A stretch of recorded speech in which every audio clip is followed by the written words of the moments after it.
It started with a flicker on a sonar screen, a strange shape deep beneath the waves. For the small team of deep-sea explorers, it was the moment they dreamed of. Their robotic submarine sent back images, an ancient shipwreck, its wooden bones resting on the seabed.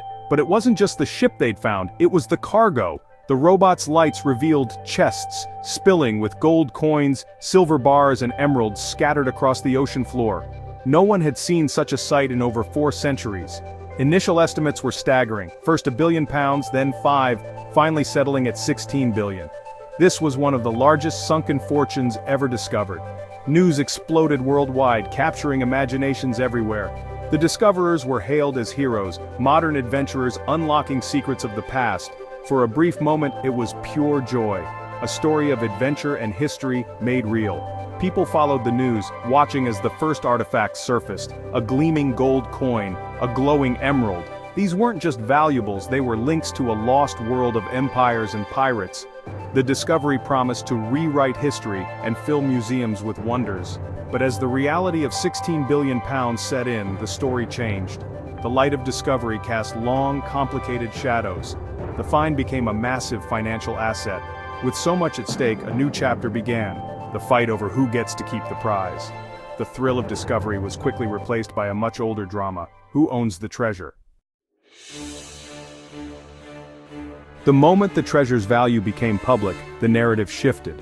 The story was no longer about brave explorers, it was about money, power, and ownership. The central conflict: who has the rightful claim to this £16 billion trove?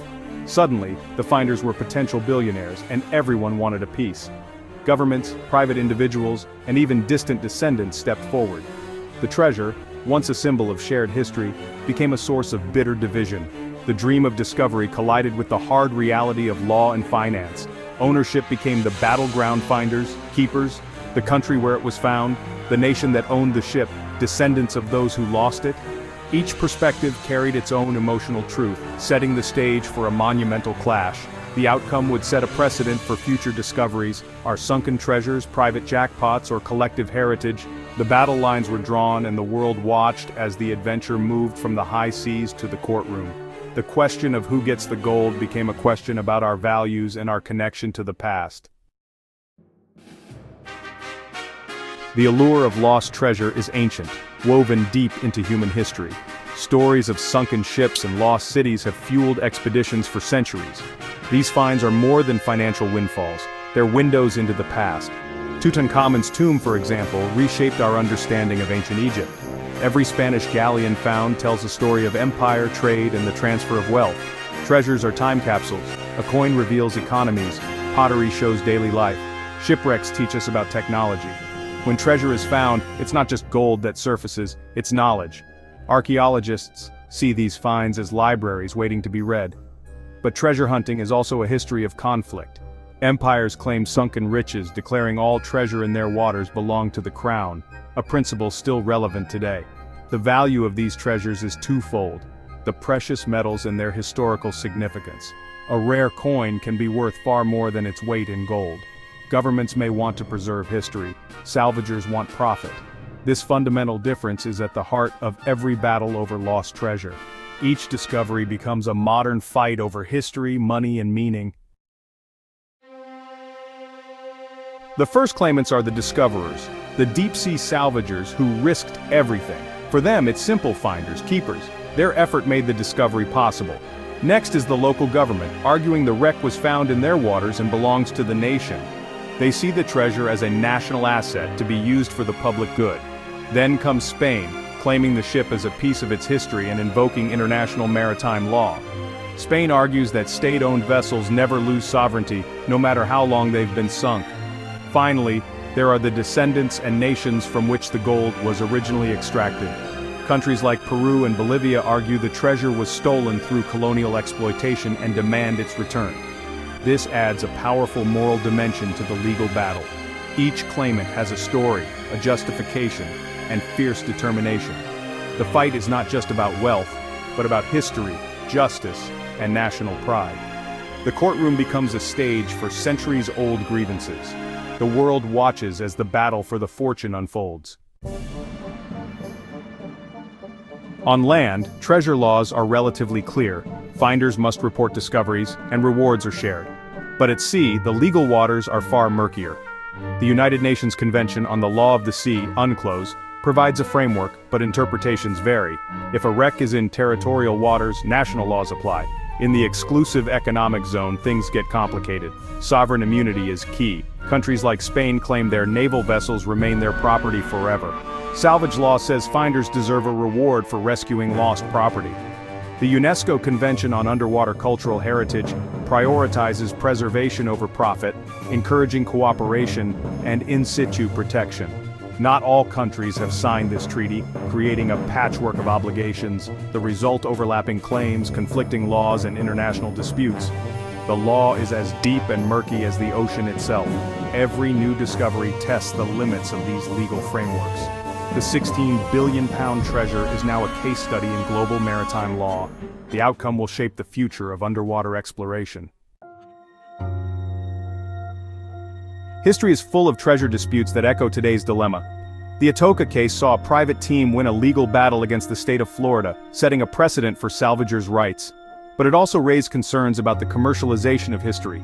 The RMS Republic case showed how rival treasure hunters can end up in court before a single coin is recovered.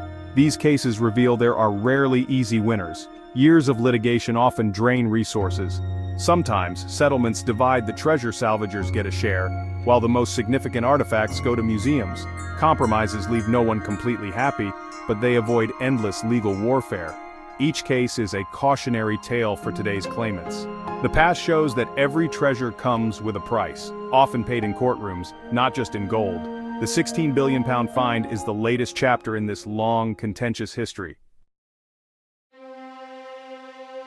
The Black Swan Project is a modern precedent for our 16 billion pound discovery. In 2007, Odyssey Marine Exploration recovered over 500,000 coins from a colonial-era shipwreck. Spain claimed the treasure, arguing it came from the warship Nuestra Señora de las Mercedes. A 5-year legal battle ensued, pitting a private company against a nation. Odyssey argued for salvage rights. Spain invoked sovereign immunity. U.S. courts sided with Spain, ruling the ship and its cargo remained Spanish property. The entire treasure was returned to Spain, a devastating loss for Odyssey, a victory for cultural heritage. The Black Swan case sent a clear message. Nations have strong rights over their sunken ships. Private companies that recover treasure without permission do so at their own risk. This precedent looms large over the current dispute. The legal landscape now favors national claims and cultural preservation. The finders of the 16 billion pound treasure face a daunting legal battle. The world is watching to see if history will repeat itself. Why does lost treasure captivate us so deeply? The promise of instant wealth is a powerful fantasy, freedom, security, transformation. But the obsession goes beyond greed. It's about adventure and discovery. Stories of pirates, hidden maps, and epic quests ignite our imagination. Finding real treasure connects us to a romantic, mysterious past. The treasure hunter becomes a modern explorer, chasing glory and the thrill of the unknown. Artifacts are tangible links to history. Holding a centuries-old coin collapses time. These objects are witnesses to storms, battles, and forgotten lives. Museums covet them, and the public is fascinated by them. The hunt for treasure is also a search for meaning and legacy. To find what the world has forgotten is to achieve a kind of immortality. For the finders, it's not just about money, it's about their place in history. The desire to uncover secrets and leave a mark drives our fascination with lost treasure. As the legal battle looms, a profound question remains. Is the purpose of this find to make a few individuals rich, or to enrich our collective understanding of history? The battle for the gold is a battle of philosophies, private reward versus public heritage. Salvagers argue that without profit, history would remain lost. Governments and nations see the treasure as part of their soul. For some, commercial salvage is necessary for discovery. For others, breaking up artifacts for sale is a tragedy.